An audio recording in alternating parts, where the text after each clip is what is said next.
When I started architecture, I was looking for a way to express ideas. I've always liked mechanical things. The first toys I had that I can remember in Italy was Meccano, and I enjoyed that mechanical element. I have a very beautiful watch from my mother, a Bolívar watch, and I enjoy it because I can see how it works. It's the enjoyment of the hidden parts, which are normally hidden. So you're back to cutting it up. You're looking at it and saying, that's much more interesting than actually the outside. The outside we all know. The inside, made of parts, it's dynamic. Sometimes it moves even better. Mechanics have an inherent beauty, which we manipulate, which is how we get our aesthetic, and make this one of the primary parts of our expression. For people to understand what a building is trying to say, what it's doing in relation to other buildings, you have to make a building legible. We create an alphabet. You have letters, words, sentences, and we built a language, which is basically an industrialized systems language. I tend to use a lot of color, and that, again, you can identify, give importance by the use, for instance, of color, by the concept that there is fun. The Pompidou Center, I often call it a fun palace. We manipulated the traditional colors, which you have to do anyhow. You have to put round gas or round water, green, and red is what is the fire escapes and so on. Architecture has been about celebration. Now, obviously, if there's nothing to celebrate, then it's no longer architecture, it's a sort of construction. In terms of length of life, more important is how the building is actually put together, the process, which gives it scale, gives it grain, and actually then it gives it beauty.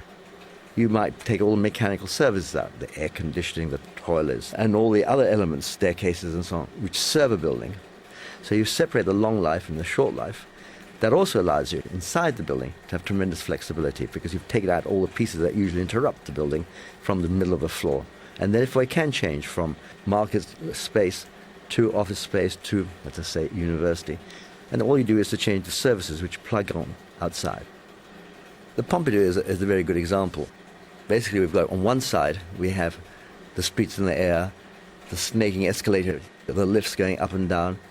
In between, you have open space. We didn't say where things would go on in the Pompidou until the very last moment. We kept it as flexible as we could. And then since we told the curator, it's your space, you do what you want to do.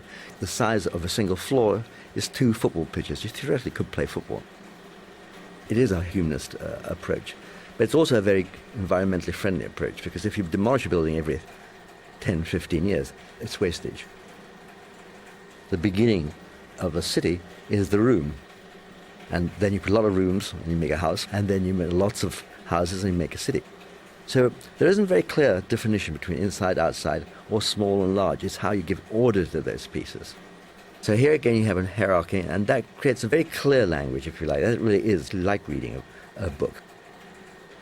Scale is possibly the most important part of architecture because after all, human beings use it. They go into buildings or they look down streets. It's all related to scale, the play of scale. The scale of a city is a different scale. It's a different morphology. But of course, again, it's made of components. It's made out of buildings, and buildings have got front doors and windows and chimneys and whatever else it has. But if you're looking at city scale, you're again looking at both functional elements, how do you deal with pedestrians, bicycles, transport, whatever it is. That's one lot of scales. How do you deal with a scale of sitting down and looking at a more static position, walking at 4 kilometers an hour, moving at 50 kilometers an hour? That again gives you different types of scales and so on. We use technology to solve social problems. If you don't, you have structures, and they're nothing to do with buildings. If you have something which is purely social, then it has no aesthetic. So that's really what architecture is about, is that marriage. The juxtaposition between the frame, the infill, and the viewer standing either inside or outside is what gives the building meaning. And that gives it legibility. And that meaning is then played with in terms of scale, of color, of form, which creates that language.